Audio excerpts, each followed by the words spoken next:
AM Online TV. Niwahakikishie kuwa serikali itaendelea kutoa rasilimali fedha na kuchukua hatua mbalimbali kwa kufanya maboresho kwenye taasisi zilizoko kwenye mnyororo wa haki jinai ikiwemo Jeshi la Magereza. Natoa rai kwa jeshi kuendelea kuchukua hatua zinafanya na kuhakikisha kwamba wanakuwa wafungwa wanapata ujuzi na stadi ambazo zitawasaidia kwenda kuwa raia wema.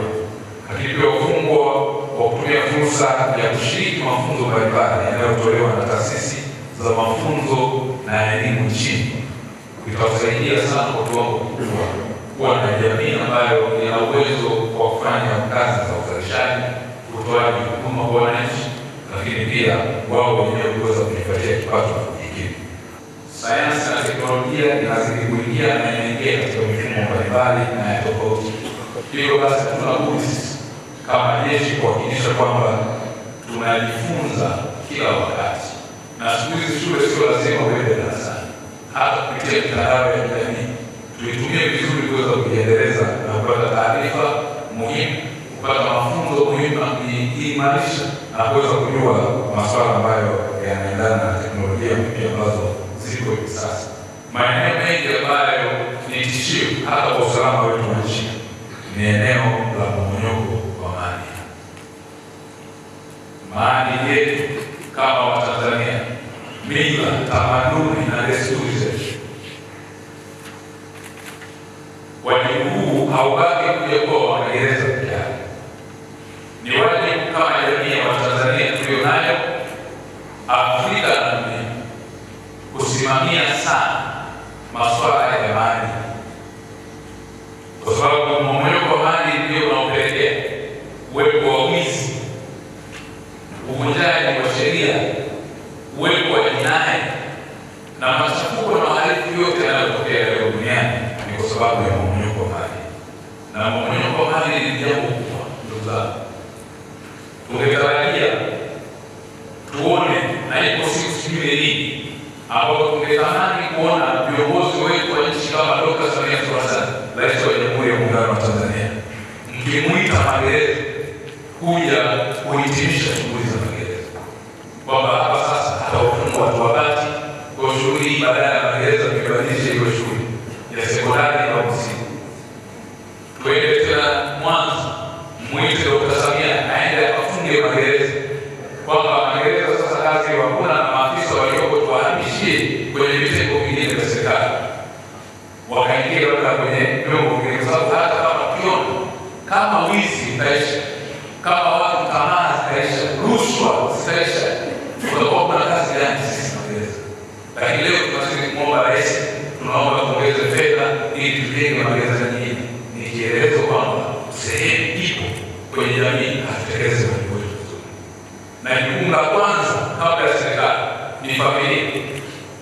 Familia zetu zinakwepa wajibu wa malezi bora ya watoto, makuzi ya watoto, lakini pia kuwalea watoto katika misingi ya dini. Leo ukienda kwenye madrasa, maalimu wetu mashehe hawapo, watoto hawaendi madrasa, watoto hawaendi Sunday school, watoto wetu hatuwalei kwa misingi ya maadili.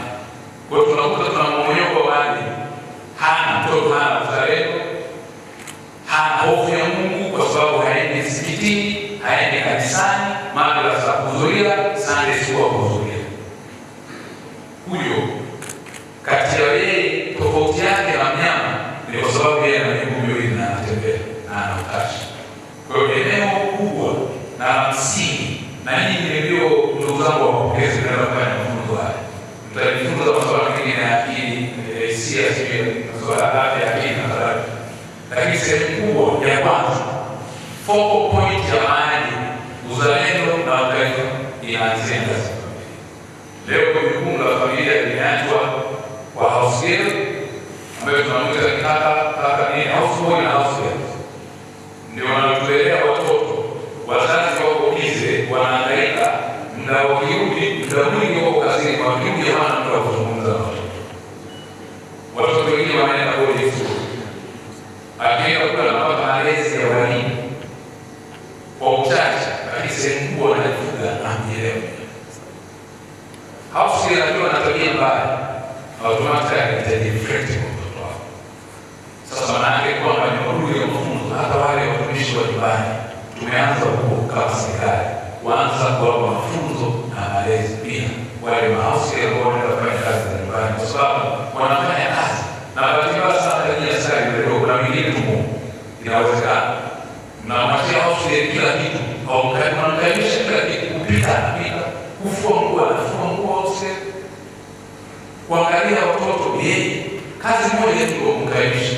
Miongoni mwa jitihada ambazo zimekuwa zikifanyika ni pamoja na kuandaa mitaala mipya kwa ajili ya utoaji wa mafunzo kwa watumishi, na mitaala hii Mheshimiwa Waziri tayari imeshaanza kutumika, lakini pia tumekuwa na mashirikiano na taasisi mbalimbali zikiwemo za serikali, kwa mfano Mamlaka ya Elimu na Mafunzo ya Ufundi Stadi ya VETA, Chuo cha Uhasibu Arusha na Taasisi ya Elimu ya Watu Wazima.